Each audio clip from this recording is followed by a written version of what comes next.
Už krepšinį. Už krepšinį. Už golfą. Už golfą. Už pasatą. Tipo. Už pasatą. Vytautas. 100 metų, 1000 tostų. Baisu greičiu pradeda. Aš bijau. Girdėjau paskui apie skrandžio operaciją. Mane jau picking pradėjo, šiaip vilkšunis buvo man šoną iškandęs paauglystėj. Viskas, prašau, viskas, gana. Viskas. 2786 eurai. Ne, prašau, nebajuk. Šiandien laidą Du šalti vienas karštas filmuojame ypatingai jaukioje vietoje, kavinėje Picnic Bistro, kuri yra įsikūrusi Vingio parke. Labai didelis ačiū kavinėje Picnic Bistro. Man teko asmeniškai čia švęsti ne vieną šventę, ir krikštynas, ir vestuvės, ir gimtadienius. Tai išskirtinis dėmesys. Šita kavinė dirba ir žiemą pasirodo. Labai skanus maistas, labai geras aptarnavimas. Koks vaizdas, gniaužia kvapą išėjus į lauko terasą. Labai visiems rekomenduojam, jeigu turite ar kokį gimtadienio sumanimą, ar kokią įmonės šventę, tai čia labai privatu. Dar kartą labai ačiū kaviniai Picnic Bistro Vingio parke ir labai rekomenduojam. Priima su gyvūnais. Ir dar priima su gyvūnais, iš ties. Rebeka, pristatyk save. Oh my god.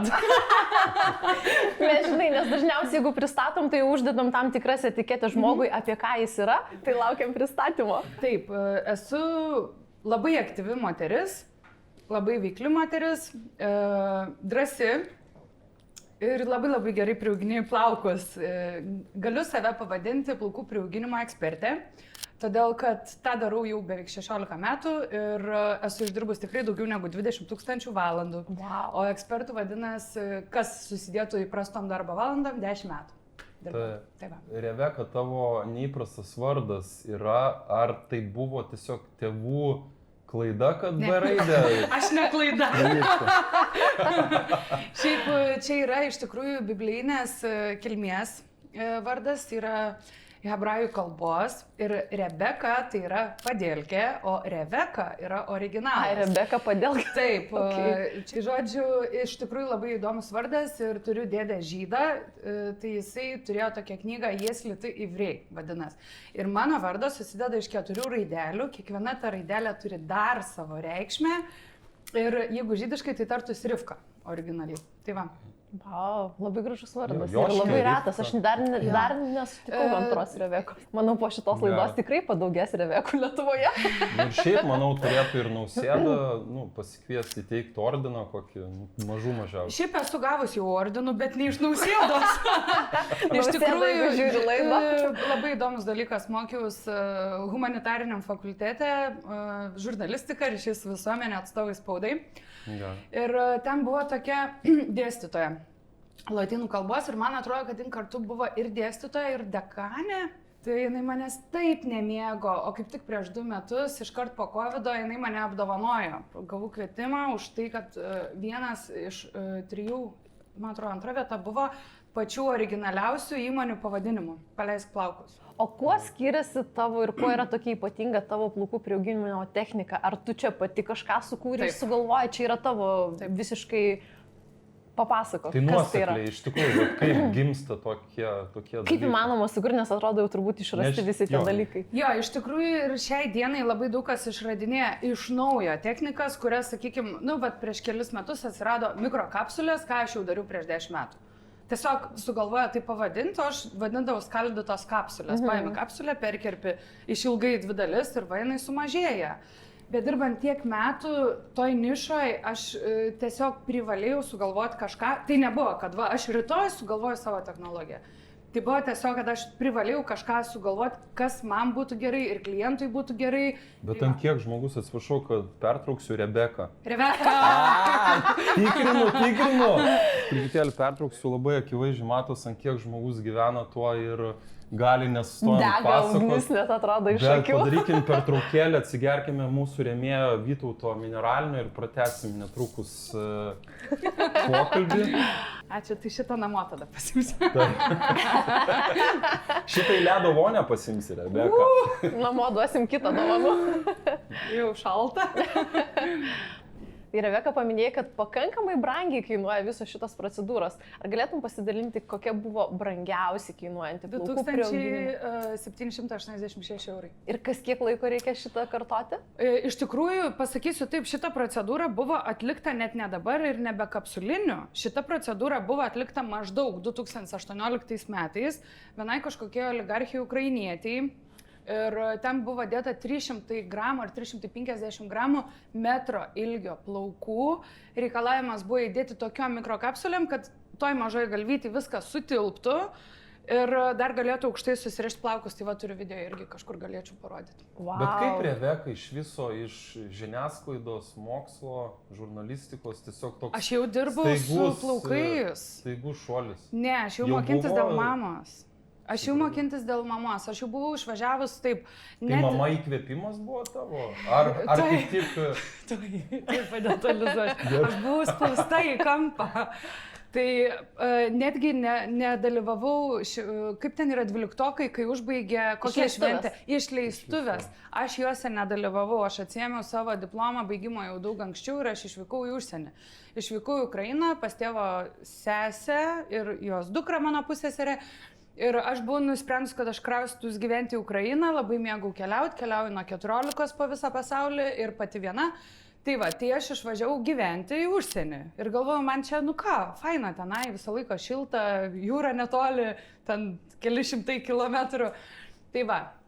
Ir kaip gavas, aš būnu toje Ukrainoje ir mano mama sako, nu žinai, netgi tavo brolis įstojo, tai kaip tu čia taip? Ir jinai pradėjo manęs prašyti. Tai aš grįžau gal savaitę iki rugsėjo 1 ir aš įstojau kelios dienos iki rugsėjo 1, kai pradėjau studijuoti. Ir po pusės metų, kai mikroekonomika, makroekonomika man pasakė, Devalskytė, tau net dvejotą nerašau, turėk vieną, aš atsistojau vidury kaip ten monologo ir išėjau tiesiog, nuvažiavau į centrinius rūmus ir aš sakau, aš keičiu fakultetą, čia iš vis ne mano, aš humanitarė, jokia matematikė ir man duokit normalius mokslus. Reveka, papasakok, kaip į tavo gyvenimą atėjo kaitavimas, nes tikrai tai yra labai sudėtingas sportas, aš pati šiemet pradėjau kaituoti. Papasakok, kaip atradai, kaip tau sekasi ir ką pasiėmė iš to sporto. Sutikau tokį vaikiną, kuris buvo vėjo fanatikas. Čia Lietuvoje? Jo, Lietuvoje susipažinom pajūry, nors jisai tarp Vilniaus, pajūrė ir taip toliau. Tai vienu žodžiu, ir aš, man jis labai simpatija buvo didelė. Aš su tuo vaikinu susitikau vieną kartą, labai norėjau dar su juo susitikti.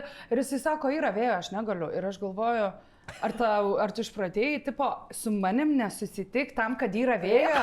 Tai tipo, ir ką čia reiškia? Ir jisai sako, nu tai aš kaituoju, žinai, sako, šitą į nieką nekeisčiau. Ir aš galvoju, kažkas tikrai iš kito pasaulio. Ir tai nieko, tada mes nesusitikom, aš iš vis ten su juo net nebebendravau, nes labai įsižydžiau, kaip čia taip jisai... Aš nebūsiu antroje vietoje. Po vėjo. Po vėjo. Ir kaip gavas, aš po to susiradau instruktorių. Išprotėjusi visiškai kaip aš, ta prasme jisai, vyresnio amžiaus, bet Šiauliuose prie vietos Rėkyvos ežere. Ežere mokino? Taip, ežere, kur yra 4 vėjų vadinamas ežeras ir ten yra didžiausi Lietuvos tie šuolininkai, į aukštį, kur yra su dačiuku, žinai, ne? Tai va, tai ten yra užfiksuojami patys aukščiausi. Tai va, tie šuoliai tame ežere ir kiti labai atvažiuoja pažiūrėti, kas ten per ežeras, nes viena dalis sekluma, kita dalis giliai ir iš vieno kranto ir iš kito pagal skirtingus vėjus gali kaituoti. Tai bet vos ne bet kada galima, jeigu čia gali kaituoti. Ten kiekvieną dieną yra tokia grupė, galėsiu parodyti po to ir ten kiekvieną dieną ir dabar kaituoja. Ir pradėjau mokintis kaituoti ir tik pirmas iki paėmiau aitvarą į ranką ir aš pajutau, tokią stiprią gamtos jėgą, kad tu tiesiog, tave gali dabar čia pat užmušti arba tu turi išmokti valdyti. Mėly Delfi TV laidos žiūrovai, mums labai svarbu jūsų palaikymas. Jūsų dėka mes galime kurti vis įdomesnės laidas su labiau intriguojančiu turiniu. Nepamirškite, kiekvieną sekmadienį 9:30 ryte per Delfi TV tiesiogiai rodo mūsų laidas. Mūsų laidas galite matyti ir YouTube kanale Du šalti vienas karštas bei Spotify platformoje. Tad laikinkit, sharingkit ir subscribinkit. Nestabdyk, susisiek su mumis ir tap mūsų laidos rėmėjų.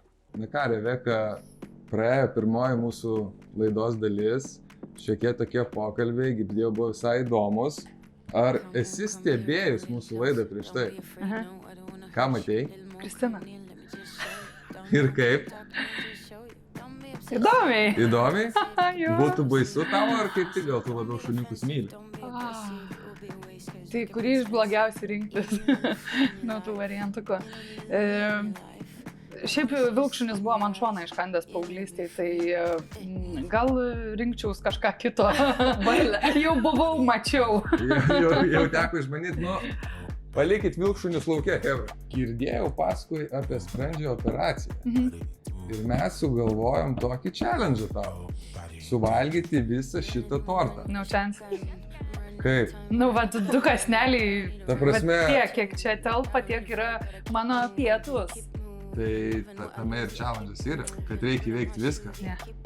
Ne kaip? Norit, kad staltiesė išliktų balta? Nebūtinai. Mums svarbu, kad iššūkis padarytas būtų. Taip, bet ko dar bijai iš gyvūnų? Nu, kaip kurioje situacijoje. Tai to, kas čia yra, nu, biški jaudinas. Tai kas yra ir biški jaudinas. Tikslas yra ramiai, susikaupus, valgyti torčiuką, mėgautis. Šiandien kepiau pats ryte. Mane jau pykint pradėjo, šiaip ir apetitas dingo. Ir Kad ir pusryčių nevalgiau specialiai. tai susipažinti su Pilnai mūsų šlapi. specialiu draugu tik tau. Jisai yra iš Šiaulių. Kukurūzinis žaltys, kurio vardas spėk. Kukurūzas. Geras spėjimas, bet sakė kaip Hario Poterio Voldemorto gyvatė, nepameni? Nežiūrėjau. Katinam. Nebegaliu filmuoti. Ne, juokauju. Juokauju. Jos vardas Nacinė? Nacinė? Aha. O ką reiškia tas vardas? Kad ne iš gerųjų. Gyvent nesiprašys, bet paliest reiks. Aha. Tai va, nu ką, bandom? Ar šiek tiek baisu? Aišku, baisu greičiau pradeda. Nu, neša mūsų Šiaulių Žalčiuką. kukurūzinį žaltį. Ir man dabar čia, kaip jinai dabar atkeliauja. Oh my god, palauk. Na, Mes gal pasitrauksim su Artūru tuoj. Jinai kaip įdomiai čia kvepuoja, kaip atrodo, net kad girdi koks kvapas, ne? piktai. Gerai, aš tortelę. Maros, jinai į mane dabar žiūri, žinau. Aš išeinu nuo tavęs. Jinai Jinai nebejuda. sesė pamatė ir nebijo. Jinai... Jūs gal susimokėt viena prieš kitą. Čia pats kepėte? Gerai. Labai man patinka šita linkmė. O kodėl jinai nelipa žemyn? Tai va, matai kaip jinai... Ką man daryt? Jėtų! Pabiškį Aš artėja nežinau, link ar aš tikrai tavęs. galiu. Pabiškį artėja link tavęs. Ką man kaip- daryti? Bet jinai... Valgyt, nesijaudink. Palauk, šitusgi galima neatsiraita. Kukėlį. Kaip bijau. Palauk, atsiprašau, kiksmažys užpydinkit. Aš galiu. Eik. Ne, žinok, kažkaip jinai ramiau prieš tai atrodė. Ką man daryti? Tiesiog valgyt, nesijaudink. Čia ne maniakas. Aš jau noriu kitą iššūkį geriau atviesčiau. Jinai prašo tavo rankos. Ne, nu baig, nedaryk taip. Nedaryk, kam čia reik. Sako, aš bijau. Gyvačių labiau nei bet ko. Ne, prašau, nu nebaig. Nieko tu nedaryk. Va. Nu dabar tai nebedraugausiu. Eik tu. Ko jinai trinas, čia atrodo, kad Kokie jausmai? šlampa delnai.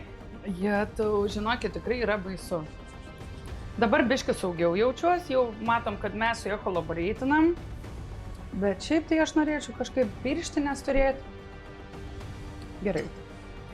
Ko ten sakėt negalima daryti? Jie, tu kaip rankos dreba.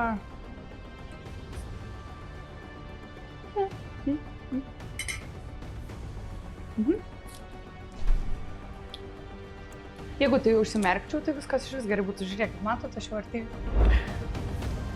Ar tavo gyvenimo patirtis kada nors privertė suabejoti Dievu arba tikėjimu? Ne, aš esu krikščionė ir yra buvę tokių nenusivylimų, bet nukliudimų, bet aš esu krikščionė, tikiu Jėzų Kristų ir nesu pasimetus dėl to. Jėzus Kristus nugalėjo gyvatę. Kokia šlikščiausia buvo tavo klientė? Pasakyčiau pavardę, visi žino, bet negaliu. A visi žino? Negaliu. Tikrai visi žino. Mhm. O kuo jinai buvo šlikščiausia? Nedėkinga. Nedėkinga labai. Jinai nenori pas mane. Jinai nenori. Ne, prašau, tik nekelkit, tik nedėkit, neprivartaujam. Ramiai, gražiai, jinai tegul savo eiga, žinai, ieško savo gyvenimo šito kelio. Aš ilgai ieškojau, radau viską ir leiskim tegul. Kaip tu susidoroji su kritika ir pavydžiai žmonėm? Ar yra komentarų, kurie tave iki šiol žaidžia?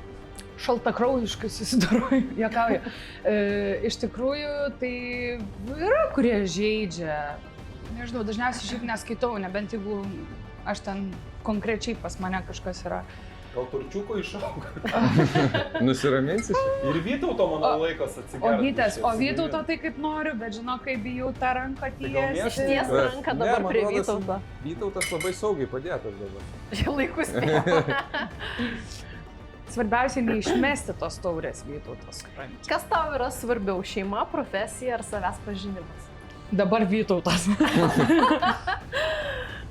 Man tai čia, žinokit, nejuokinga šiaip. Aš džiaugiuosi jos kryptim. Kokius prisiminimus tau kelia tokia baimė? Va tokia? O galvoju, kada aš tokia baimė jutau. Kaip jinai tau pasireiškia šią malą? Dabar jaučiuosi truputį nesaugiai, norėčiau, kad jinai ten ir liktų. Tokį nesaugumą jaučiu. Nors kaip ir teoriškai nemirčiau, jeigu ir įkastų, bet kažkaip vis tiek atrodo tas toks. Va dabar atrodo, kad jinai peršliauš ir pas mane per kelieną ateis ir per plaukus velsis. Bet nesinorėtų tau perlipti per savo baimę ir paimti? Ne, paimti kažkaip nesinorėtų, jinai, žinai, man tokia mane primint, kur ką nori tą daro, tai jos neprognozuojamos. Kokią gyvenime didžiausią baimę esi jau įveikus? Vandens baimė. O, draugė ateina. Vandens baimė. Negalėdavau lipti vandenį giliau negu šitą iki bambos. Ir po to nugalėjau tą baimę Filipinuose ir giliai jau viskas jau atein. Dabar tai tikrai atein. Akistata su savo baime, nusiramink, kvėpuok. Kvėpuok, nes gyvūnas irgi jaučia baimę. Jaučia. Tai tu stenkis kvėpuodama ramiai nieko nedaryt, nes jinai nieko nedarys. Gerai. Jinai tikrai ateina, aš jau jaučiu, dabar jau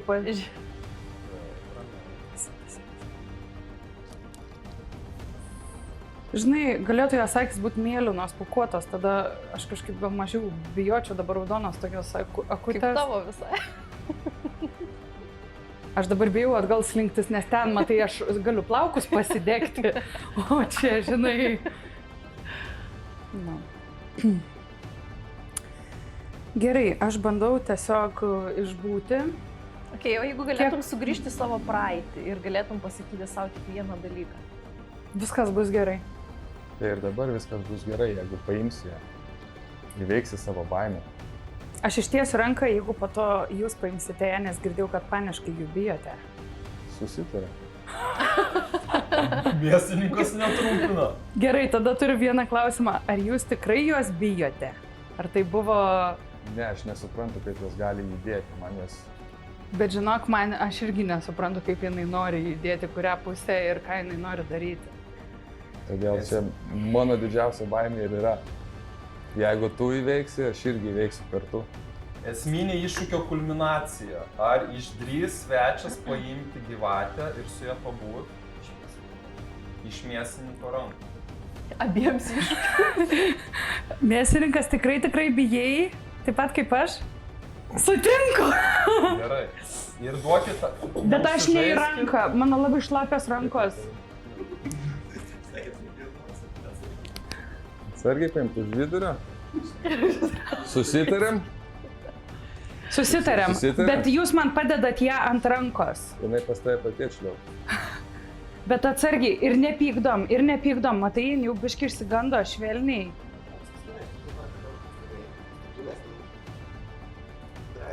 Oi, tu. Pala. O galima kažkaip... Ne, pala, biški bijau. Ne. Va, taip. Palauk, dabar tai biški pertrauka gyvatį gerai. Bet iškart nuimat. Prisiekit, kad iškart nuimsit. Nuimsim. Nuimkit iškart. Jinai leidžiasi žemyn. Gerai. Gerai, šaunuolė Rebeka. Čia dvigubas iššūkis. Aš jaučiu jos slydimą. Žemiau rankas Matai? nuleidžiam. Jis susijungia su gyvatė. Jis apjungia gyvatę. Labai gerai. Aš nugalėjau iššūkį. Manęs Viskas. jinai nepaleidžia. Nes tu netiki Jėzum Kristum. Mėsininkas, ar tiki Kristų? Viskas. Netikiu šiuo momentu nieko.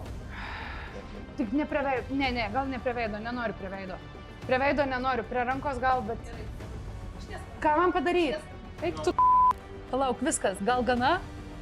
Viskas, prašau, viskas. Gana. Gana. Viskas.